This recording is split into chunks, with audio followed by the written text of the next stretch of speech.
Good evening, praise the lord, hallelujah. હા, સાદની સલામ. પ્રભુ તમને આશીર્વાદ આપો.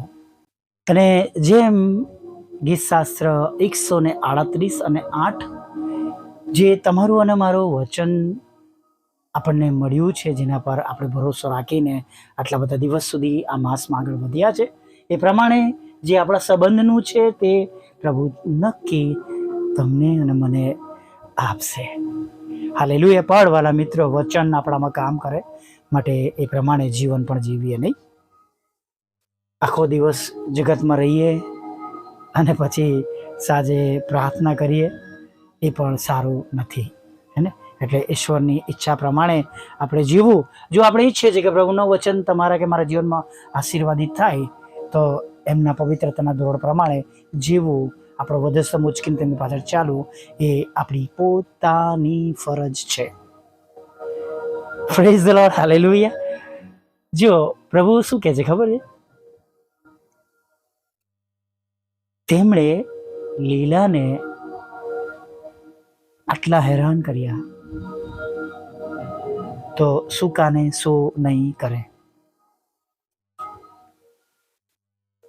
દેવના પુત્રને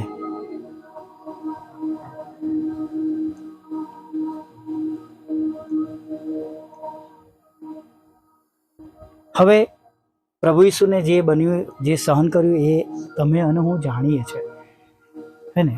લીલાને જો આવું કરે છે, તો સૂકાને શું નહીં કરે? અત્યારે આ વચનને હું તમારી આગળ એવી રીતના કહેવા માંગુ છું કે તમે અને હું પ્રભુ પર વિશ્વાસીઓ, પ્રભુની પાછળ ચાલનારા, એટલે સૂકા, તેમના બાળકો, બરાબર છે. અને તમે જુઓ કે હેરાનગતિ તો ચાલુ થઈ ગઈ છે, રાઈટ? પણ જે સૌથી પહેલાં જે હેરાનગતિ ચાલુ થઈ ને, એને આપણે બહુ ઓછું નોંધમાં લઈએ છીએ. બાહ્ય રીતે જે થઈ એની આપણને બહુ અસર થાય છે, એના બહુ મેસેજીસ પણ આવે છે, પ્રાર્થના વિનંતી આવે છે, અને જેમ વચનમાં કહેવામાં આવ્યું છે એ પ્રમાણે બધું થઈ રહ્યું છે. અને ચોક્કસ દુઃખદાયક બાબત પણ છે, પ્રભુના વચન પ્રમાણે બની પણ રહ્યું છે, અને આપણે પ્રાર્થના કરવાની પણ જરૂર છે. પણ જે હેરાનગતિઓ, જે બાબતો શૈતાન દ્વારા આપણા ઘરમાં, આપણા કુટુંબમાં લાવવામાં આવી છે, સૂકાને હેરાન કરનારી બાબતો, એ બાબતો વિશે તમે કે મેં વિચાર્યું છે? તમારા ઘરમાં જ્યારે એ બાબતો જુઓ ત્યારે, જેમ દાનિયેલના પુસ્તકમાં ખબર કે જ્યારે ઉજ્જવળપણાના, અમંગળપણાની નિશાની, જે વાંચે એ સમજે એવું લખ્યું છે. શરૂઆત જે થાય છે એ આપણા ઘરમાં જુદી જુદી રીતના થાય છે. દારૂ, જુગાર, એ તો આપણે જોઈએ છે, પણ પછી એના પછી પણ જે બાબતો ન બનવી જોઈએ એ બને છે. બાળકો પણ એ જ માર્ગો પર જાય છે, બાળકો એ જ માર્ગો પર જાય છે. બાળકો સામે બોલવાની શરૂઆત થાય. ભલે આશીર્વાદો છે, પણ અમુક બાબતો તો માની લેવું અથવા સજાગ થવું કે નક્કી શૈતાન પ્રવેશી ચૂક્યો છે. તમે પોતાના ઘરોમાં એવી બાબતો જુઓ, આજે મોબાઈલ દ્વારા સૂકાને હેરાન કરવામાં આવી રહ્યા છે, નહીં? ઘણી બધી એવી બાબતો, સમાચારો હવે છાપામાં કેવું, ટીવીમાં કેવું, એના કરતાં પણ મોબાઈલ પર એ સમાચાર ઝડપથી આવી જાય છે, નહીં? વાયરલ થઈ ગયું કહેવામાં આવે છે. દુઃખદાયક બાબત છે, આપણે સમજતા નથી, પણ આ બાબતો એક દિમકની જેમ, ઉધઈની જેમ આપણા ઘરોમાં પ્રવેશ કરી ચૂકી છે, કે જે આપણા આત્મિક ઘરોને હવે નાશ કરી રહી છે. ચોક્કસ પ્રભુનું વચન કહે છે કે જેમણે પથ્થર પર ઘર બનાવ્યું, નહીં જેમ આપણે જાણીએ છીએ કે દયા માણસે પથ્થર પર ખડક પર ઘર બનાવ્યું અને મૂર્ખ માણસે રેતી પર.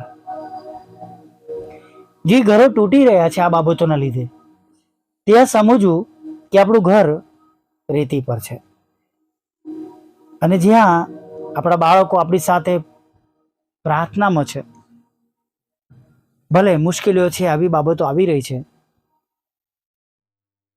તો આપણે હિંમતથી ભેગા મળીને પ્રાર્થના કરવાની છે. ચોક્કસ એ બાબત જીતનાર નથી, એ તમે એનું જાણીએ છે, પણ ક્યાં એ બાબતો જીતે છે? એ ઘરને દારૂ, જુગાર, મોબાઈલ, વ્યભિચાર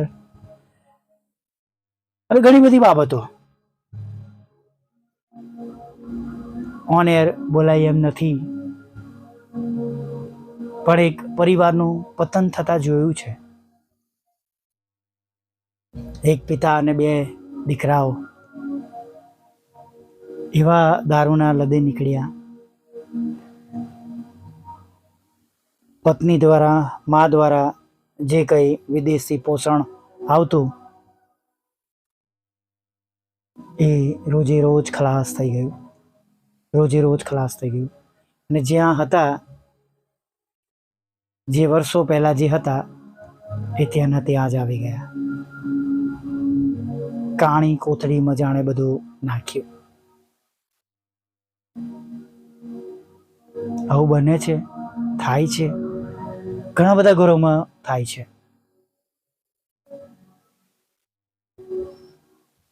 અને આપણે ઈચ્છીએ છીએ કે આપણા ઘરમાં એવું ના બને કે જ્યારે આ તોફાનો આવે ત્યારે જેમ રેતી પર ઘર બાંધેલું તૂટી જાય એમ આપણા ઘરો તૂટે. નિશાનીઓ દેખાય છે. જેમ પ્રભુના આવાદના દિવસો આપણે ભવિષ્યવાણીઓ પરથી અને બનતી બાબતો પરથી આપણે જોઈ શકીએ છીએ, એમ આપણા ઘર કુટુંબમાં પણ આપણે જોઈએ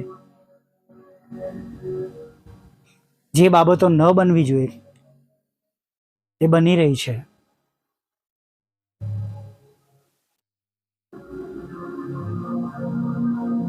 તમે કે હું જ્યારે માતા પિતાને માન આપતા નથી ત્યારે આપણે આજ્ઞા તોડીએ છીએ.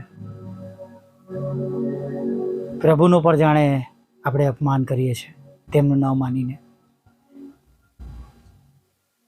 પ્રભુના ગુનેગાર બનીએ છીએ.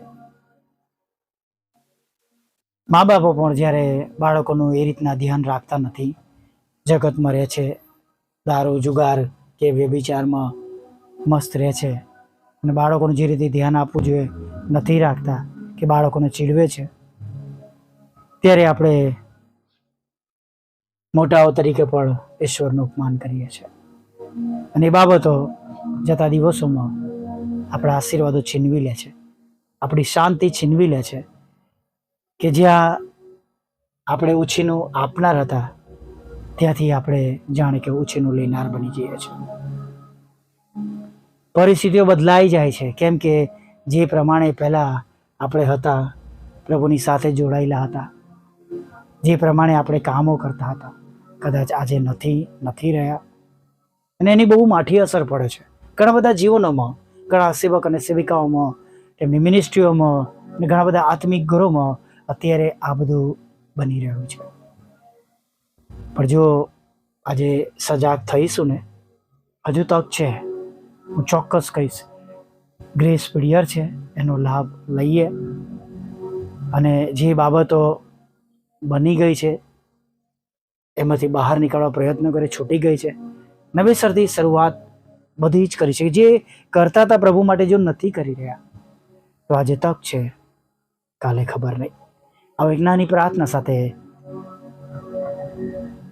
સાંજના સમયમાં આગળ વધીએ. વાલા પ્રભુ, અમે તમારી સ્તુતિ કરીએ છીએ અને તમારો પુષ્કળ આભાર માનીએ છીએ. આજે ફરીને એકવાર પ્રભુ તમારી સ્તુતિ કરતા, આભાર માનતા આ એક સુંદર સાંજ અમે જોઈ શક્યા છે. અને પ્રભુ, સાંજ એટલે આખા દિવસની તમારી સંભાળ, કાળજી, સુરક્ષા બાદ અમે તમારી આગળ સાજા ભલા તંદુરસ્ત નમી શક્યા છે. તમારી ઈચ્છા પ્રમાણે પ્રભુ અમે તમારી આગળ છે, ત્યારે પ્રભુ અમે તમારો પુષ્કળ આભાર માનીએ છીએ. ને પ્રભુ, આજે અમે તમને વિનંતી કરીએ છીએ કે પ્રભુ, જે પ્રમાણે અમે પહેલા હતા પણ આજે નથી, તો પ્રભુ જે પ્રમાણે તમે અમને પહેલાં જોયેલા છે, જોવા માગો છો, કે પ્રભુ જે પ્રમાણે અમારે હોવું જોઈએ એ પ્રમાણે અમને બનવાને માટે મદદ કરો, તૈયાર કરો, તમારી કૃપા કરો પ્રભુ. કદાચ પ્રભુ અમે કોઈક બાબતોમાં ફસાઈ ગયા છે, અન્ય માર્ગ પર જોડાઈ ગયા છે, ખોટી બાબતો તરફ આવી ગયા છે, અમારામાં કદાચ અભિમાન આવ્યું છે કે પ્રભુ અમે સક્ષમ છે, અમે વધારે શુદ્ધ છે, અમે વધારે પવિત્ર છે પ્રભુ, અથવા પ્રભુ અમે જે કરીએ છીએ સાચું કરીએ છીએ, એવા પ્રભુ અમે ખોટા મનના વિચારોમાં અમે આવી ગયા છે પ્રભુ. અમને અમારી ભૂલ ન દેખાતા ફક્ત બીજાની દેખાઈ રહી છે પ્રભુ. અથવા પ્રભુ ઘણી બધી એવી બાબતો છે પ્રભુ કે જેના લીધે પ્રભુ અમે પ્રભુ હવે તમારી આગળ જે પ્રમાણે યોગ્ય હોવા જોઈએ નથી.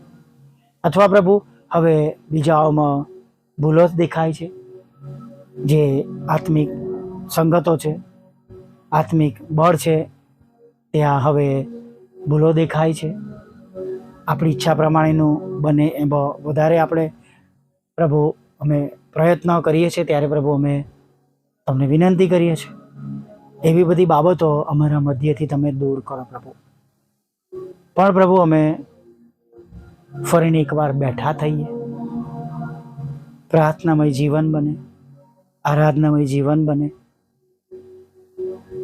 અને તમને ફરી એકવાર પ્રથમ સ્થાન આપીએ. અને પ્રભુ ફરી વાર અમે તમારામાં દોડતા, ભાગતા, આનંદ કરતા, સ્તુતિ આરાધના કરતા બની જઈએ એવું થવા દેજો પ્રભુ. હા પ્રભુ, અકાળે અમારો નાશ ન થાય, અમે સાવધ બનીએ, અમે જાગીએ એવું તમે થવા દેજો પ્રભુ. પ્રભુ એવું કરવાને માટે અમને મન આપો, બુદ્ધિ આપો, જ્ઞાન આપો, ડાપણ આપો, સમજણ આપો, નમ્ર બનાવો. અને પ્રભુ જે કંઈ અમે ગુમાવી દીધું છે, અમે વિનંતી કરીએ છીએ કે અમે પાછું અમારા આત્મિક જીવનોમાં લાવી શકીએ, અમારા કુટુંબોનો બચાવ થાય. અને જે ખોટી બાબતો તરફ પ્રભુ અમે ફરી ગયા છે, ખોટી જગ્યાઓ પર અથવા ખોટી બાબતોને ફરી એકવાર અમે વધારે માન આપી રહ્યા છે, અને પ્રભુ કદાચ અમારી સમજણ એવી છે, અમને ક્ષમા કરો. ફરી વાર અમે તમારી ગમ ફરીએ, અને જ્યાં તમે નથી ત્યાંથી અમને બચાવો પ્રભુ પિતા. કદાચ પ્રભુ જગતની વ્યવસ્થાઓ પ્રમાણે પ્રભુ અમે કરી રહ્યા છે, તો પણ અમને જ્ઞાન, બુદ્ધિ અને ડાપણ આપો એવી પ્રાર્થના કરીએ છીએ પ્રભુ. સર્વ જગ્યાઓ પર જ્યાં કંઈ તમારી સ્તુતિ આરાધના થાય છે, તમારું વચન પીરસાય છે, એ જગ્યાઓ પર તમારી પવિત્ર હાજરી રહે. તમારા લોકો તમારામાં વધારે સ્થિર બને, દ્રઢ બને. અને પ્રભુ જેઓ તમારું નામ નથી જાણતા તેઓ પર જાણે, તમારામાં પ્રભુ તમારા પર વિશ્વાસ કરીને તમારી પાછળ ચાલે, સંગતિઓમાં ઉમેરાય પ્રભુ, એવી અમે પ્રાર્થના કરીએ છીએ પ્રભુ. તમારું ભલું નામ બધાને મળે ને કોઈનો નાશ ના થાય એવી ખાસ આજે સાંજે અમે પ્રાર્થના કરીએ છીએ પ્રભુ. પ્રભુ ફરીને એકવાર પ્રભુ આ એવા સમયમાં, દુઃખના, હતાશાના, નિરાશાના કે સતાવણીના સમયોમાં અમે જગતમાં સરી ના પડીએ માટે પ્રભુ અમને તમે તમારામાં મજબૂત કરો, સ્થિર કરો, તમારી ઓળખાણ આપો. અને ફરી એકવાર પ્રભુ અમે ભેગા મળીને પ્રભુ શૈતાનને હરાવીએ અમારા ઘરોમાં, અમારા જીવનોમાં. અને પ્રભુ અગાઉ જેમ કરતા હતા એમ પ્રભુ અમે તમારું ભજન કરનારા બનીએ પ્રભુ, એવી તમારી કૃપા દ્રષ્ટિ અમારા પર તમે થવા દેજો પ્રભુ. માદાઓને સાજા કરજો, જેમની પાસે જોબ નથી એમને જોબ આપજો, આર્થિક રીતે સમૃદ્ધ કરજો, દેવાઓમાંથી બહાર કાઢજો. જ્યાં અન્યાય થયો છે પ્રભુ, અનીતિ થઈ છે, ત્યાં પ્રભુ તમારી કૃપા દ્રષ્ટિ થવા દેજો પ્રભુ. અને પ્રભુ નોકરી ધંધો રોજગાર આપજો પ્રભુ, લગ્નનો આશીર્વાદ આપજો, બાળક ધનનો આશીર્વાદ આપજો, વિધુરો વિધવા બહેનો અનાથ બુદ્ધિ લોકો માનસિક રોગીઓની સાથે રહેજો, વિદેશ જવાના માટે રસ્તા ખુલ્લા કરજો, જુદી જુદી પરીક્ષામાં પાસ કરજો, આઈએલટીએસને બેન્ડ આપજો, તમારી સેવિકાના ખેતરમાંથી કડવાનામાં નીકળી જાય એવું થવા દેજો, અને પ્રભુ તમારી સેવિકાઓના બંને મકાનો વેચાય પ્રભુ એવી પ્રાર્થના કરી છે. તમારા સેવકના હકમાં પણ વિનંતી કરીએ છીએ એ પ્લોટના સંબંધમાં જે કંઈ સારું છે એ તમે થવા દો. જેમને પ્રભુ લોનથી મકાન લેવું છે એના માટેના રસ્તાઓ તમે ખુલ્લા કરજો, વાહન લેવું છે તો રસ્તાઓ તમે ખુલ્લા કરજો પ્રભુ, અને તેમના સંબંધમાં જે કંઈ તેમની ઈચ્છા મુજબ તમારી પાસે તમારી ઈચ્છા પ્રમાણે માગી રહ્યા છે આજે આ સમયે બધા પ્રાપ્ત કરે એવું થવા દો પ્રભુ પિતા. અમારી પર મિનિસ્ટ્રીને તમે આશીર્વાદિત કરો, વાહનની જરૂરિયાત છે અમે તમારી પાસે માગી રહ્યા છે ત્યારે પ્રભુ એના રસ્તા તમે ખુલ્લા કરજો, મારા સતાવનારાના હૃદય બદલજો, મિનિસ્ટ્રીને આશીર્વાદિત કરજો, રોજે રોજ હજારો આત્મા જીતી શકીએ એવું થવા દેજો, અમારા બંધ દરવાજા ખુલ્લા કરજો, મારા સતાવનારાના હૃદય તમે બદલજો પ્રભુ, અને પ્રભુ અમારી મિનિસ્ટ્રી દ્વારા પ્રભુ તમે કેવળ મહિમા પામો, અને જે લોકો સાંભળે છે, વિશ્વાસ કરે છે, શેર કરે છે પ્રભુ તેમને તમે બમણા આશીર્વાદ સાથે પ્રભુ ભરી દેજો રાજા. અમારી ભૂલો પાપ ગુનાઓ માફ કરજો, અને ફરી એકવાર તમારા બાળકો તરીકે તમે અમને સ્થાપિત કરજો. સવારમાં ફરી વાર ભજન કરવા માટે તમારી સમક્ષ લાવજો એવું માગતા પ્રભુ ઈસુમાં આટલું સાંભળો દેવ બાપ માન્ય કરજો. આમીન આમીન આમીન.